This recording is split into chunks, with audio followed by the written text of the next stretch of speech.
자, 그리고 데이터가 벌써 나오고 있더라고요. 이거는 참고나 해보시면 좋을 것 같습니다. 다음 주에 공개되는 코엑트 그리고 타임 포트폴리오의 이제 액티브 ETF에 들어가는 기업들을 정리한 건데요. 네, 안녕하세요. 주식은 역시 길이길이 새길이십니다. 안녕하세요, 길이분들. 자, 오늘 증시도 너무나 다이내믹한 그러한 모습을 보여주고 있습니다. 어제는 엄청나게 급락하더니 오늘은 엄청나게 급등하는 모습을 보여주고 특히 코스닥이 미친듯이 오르고 있죠. 자, 그래서 여기에 대해서 정말 간단하게 저희 생각을 말씀드리자면은 지금부터 증시의 거의 뭐 마지막 불꽃이라고 말할 수 있을 정도로 뜨거운 모습이 나타날 수도 있다고 봅니다. 그리고 그 근거는 정말 심플한데요. 자, 결국 주식이라는 거는 일단은 뭐 간단하게 생각을 해 봤을 때 파는 사람이 많으면 떨어지고요. 사는 사람이 많으면 올라갈 수밖에 없습니다. 그리고 그 사는 사람이 지금 안 사면 안 될 것 같은 그런 모습을 나타낼 때 상승폭이 극에 달하는 걸 우리가 확인할 수 있는데요. 자, 그렇다면 앞으로 어떻게 될까? 우리의 심리를 예상을 해 봤을 때, 자, 증시가 최근 너무 뜨거웠습니다. 1년 내내 막 지수가 2배 정도 오르고, 뭐 여기저기 블라인드나 SNS 이런 데서 보면은 엄청나게 돈을 벌었다는 사람들, 몇 억을 벌었다고 인증하는 사람들, 그런 사람들이 나타나며 지하철을 가도 식당을 가도 모든 사람들이 주식 이야기를 하고 있죠. 자, 그런데 여기서 이러한 사건이 터졌습니다. 연이틀 폭락 이후에 폭등 차트가 만들어진 건데요. 그렇다면은 이때까지 옆에서 관망하던 사람들도 야, 뭐야, 야, 증시가 진짜 강하니까 하루아침에 이렇게 폭등하는 모습도 나타나네.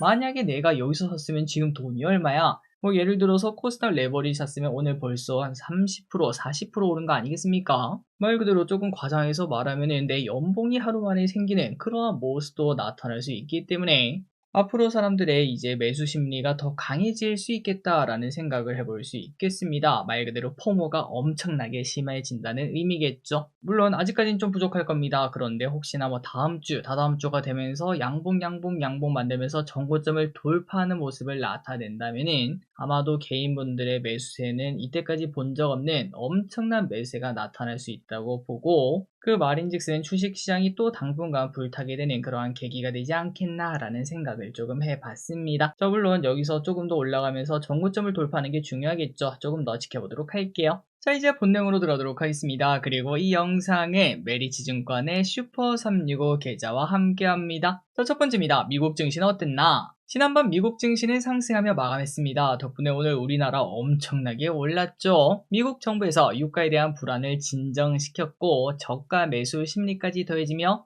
3대 지수 모두 상승하며 마감했다고 합니다. 그렇다면 이제 미국 정부가 유가에 대한 불안감을 어떻게 진정시켰습니까? 일단 미국 정부가 유조선의 안전한 통행을 제공할 것이다 라고 말을 하기도 했고요. 그 이후 이란의 함정이 20척 이상 파괴되었다는 소식도 등장했고요. 그리고 이란에서 미국으로 비밀리에 협상을 요청 중이다. 이러한 찌라시도 돌면서 사람들이 이 전쟁이 빠르게 끝날 수도 있겠다. 이런 기대감을 꺼냈다고 합니다. 그래서 이제 미국 증시 개별 종목단에서는 대형 기술주들이 대부분 상승하는 모습이 나타났고 모더나는 특허 분쟁 합의 소식에 15% 급등, 장 마감 후 브로드컴은 시장 예상치를 상회하는 실적을 발표하면서 상승했다고 하네요. 자, 그래서 이제 유가는 어떻게 됐나 보도록 하겠습니다. 일단 아직까지는 77달러인 걸 확인할 수 있는데요. 뭐 크게 떨어지진 않았죠. 자, 그런데 여기서 이제 뭔가 이상한 일이 생기고 있습니다. 우리나라 기름값이 빠르게 급등한 건데요. 그런데 기름들이 아시다시피 통상 유가가 주요 가격에 반영되기 위해서는 2에서 3주 정도의 시간이 소요되는 게 당연합니다. 사실 우리가 지금 주유소에서 넣는 기름 같은 경우에는 이거 전쟁 전에 캐온 거 아닌가 뭐 이런 생각이 당연히 들잖아요. 하지만 선제적으로 물량을 확보하려고 하거나 그리고 미리 주유를 해야겠다 이렇게 생각하는 사람들이 많아지면서 국내 기름 가격이 급등했다는 소식입니다. 휘발유는 3일 만에 리터당 70원이나 올랐고 경유는 105원이나 올랐다고 해요. 어느 정도는 좀 너무 빠르게 반영시킨 거 아닌가 이런 생각이 들 수 있겠죠. 자, 참고로 우리나라 원유 비축량은 208일로 상당히 깁니다. 실제로 전쟁이 장기화돼도 우리는 뭐 끄떡없다 이렇게 말을 할 정도인데요. 그러다 보니까 오늘 이 대통령은 이에 대해서 최고 가격 지정제 시행을 지시를 했다는 소식입니다. 객관적으로 우리나라에 진짜 기름이 부족한 예전에 그 요소수 사태 기억나시죠? 뭐 그런 식으로 진짜 없으면 모르겠는데 그 정도도 아닌데 가격이 폭등하는 건 뭔가 좀 이상하지 않냐? 기름값의 최고 가격을 좀 지정할 필요가 있지 않겠냐라고 얘기를 했다고 합니다. 다음입니다. 증시 이야기 보도록 하겠습니다. 변동성이 왜 이래? 연이틀 급락했던 증시가 오늘은 급등했습니다. 연이틀 매도 사이드카가 있더니 오늘은 매수 사이드카, 3연 사이드카가 터지는 모습인데요. 물론 이렇게 올라서 기분이 좋긴 한데 이게 맞나? 그런 생각이 드는 건 진짜인 것 같습니다. 급락도 빠르고 급등도 빠른 모습이죠. 자, 이럴 때는 과거 데이터 한 번 더 봐야겠죠. 다올투자증권에서 과거 데이터를 분석한 자료를 한번 같이 보도록 하겠습니다. 지금까지 코스피가 이틀 동안 10% 이상 급락했던 사례를 보면은 2번을 제외하고 11건이 있었다고 하는데요. 그리고 놀랍게도 공통점이 있다고 하는데 한 건을 제외하고는 일주일 이내에 기술적 반등은 당연히 왔었다고 합니다. 급락이 기회였다는 거죠. 하지만 낙폭 전체를 전체 만회하는데 기간은 조금 걸렸다고 하는데요. 평균 2, 3개월 정도의 시간이 소요됐다고 합니다. 그러니까 지금 이제 하락폭이 한 반 정도 되돌리지 않았겠습니까? 그런데 이 모든 거를 되돌리는 거는 평균 2, 3개월 정도의 시간이 걸렸다. 물론 V자로 올라갈 수도 있겠지만 평균적으로 봤을 때는 이제 이렇게 급등하고 좀 오른쪽으로 기었다가 다시 올라가는 그러한 모습을 나타냈다는 걸 확인할 수 있네요. 자, 그래서 다올투자증권은 앞으로 2주 동안은 대응 여력을 확보해두고 접근하는 게 좋다라고 말을 했고요. V자 반등으로 낙폭을 한 번에 회복한 경우는 흔치 않았다라고 평가를 했습니다. 그래서 기술적으로 반등했을 때는 5550 라인이 딱 그 첫 번째 도달 지점이라고 말을 했고 그런데 지금 바로 여기까지 왔죠. 한 번에 여기까지 왔는데 그 말인즉슨 더 이상 빠르게 반등하기 좀 어렵다는 건가 라는 생각도 해볼 수 있겠습니다. 다만 흔치 않겠지만 이번에는 V자 반등이 나왔으면 좋겠네요.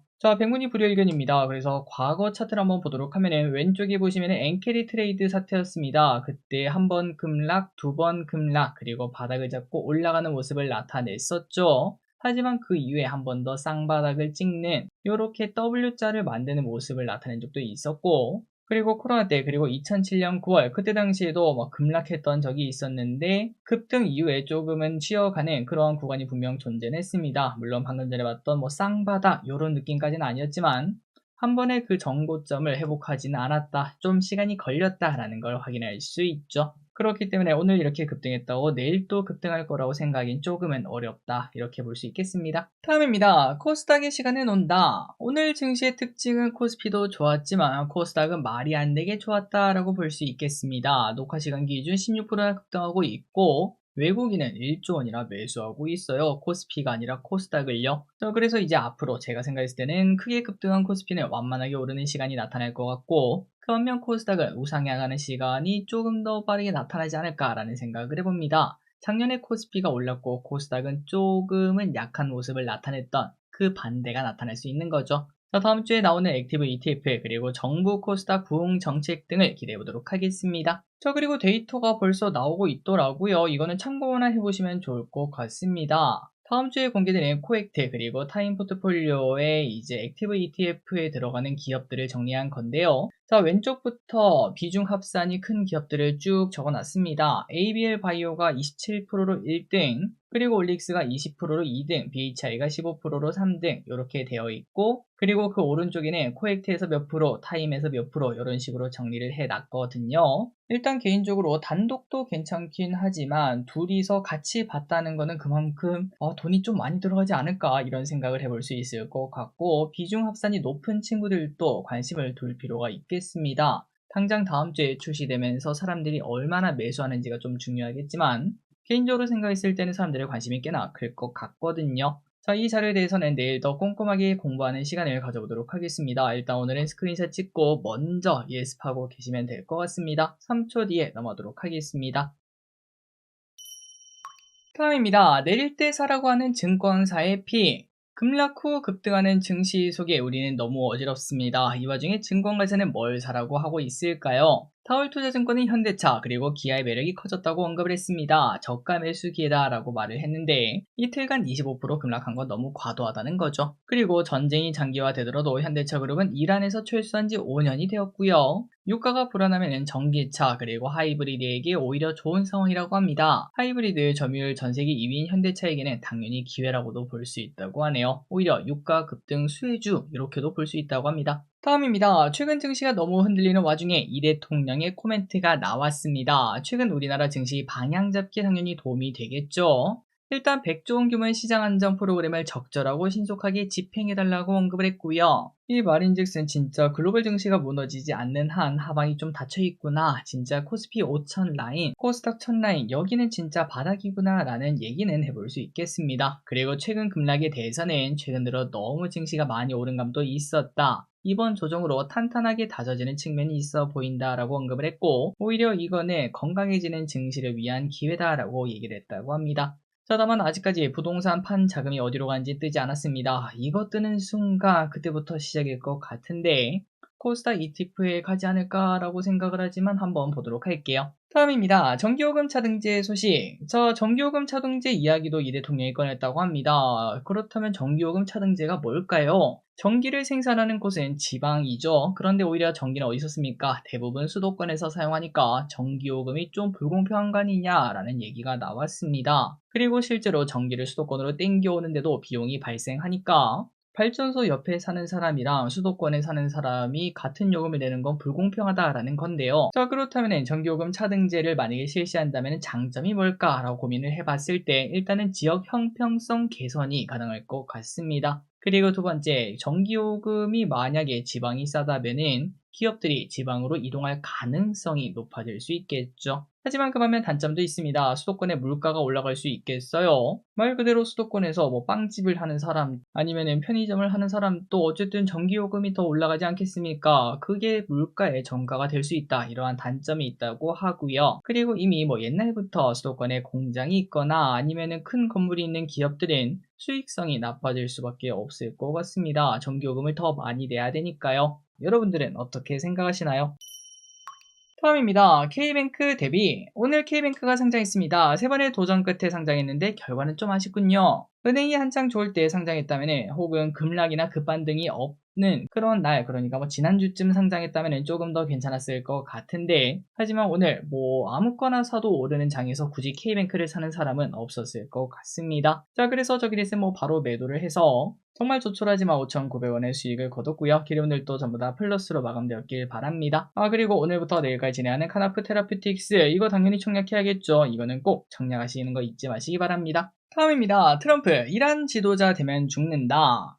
정말 무서운 사람입니다. 이란의 차기 지도자가 되고 싶어하는 사람들은 결국 죽는다라고 언급을 했는데요. 최근 이란의 수뇌부를 싹 다 죽이고 후임자도 전부 다 죽이는 상황에서 이렇게 말을 했다고 합니다. 자, 그러면은 우리가 만약에 이란이라고 생각을 했을 때 누가 이란의 지도자가 되려고 할까요? 하자마자 죽으니까요. 그 말인즉슨 구심점 없이 계속 흘러갈 수밖에 없고 이란은 자연히 힘이 약해질 수밖에 없으며 미국이 원하는 대로 흘러가겠구나라는 생각은 해볼 수 있겠습니다. 다만 이 와중에 뭐 주중 이란 대사는 단호하게 보복해서 미국 본토까지 때리겠다 이렇게 말을 했는데, 그런데 아마 그러진 않을 겁니다. 원시 시대로 돌아가고 싶지 않다면요. 자, 오늘 홍보 여기까지 끝났습니다. 항산의 가춤에서 진심으로 감사합니다. 지금까지 기리셨습니다.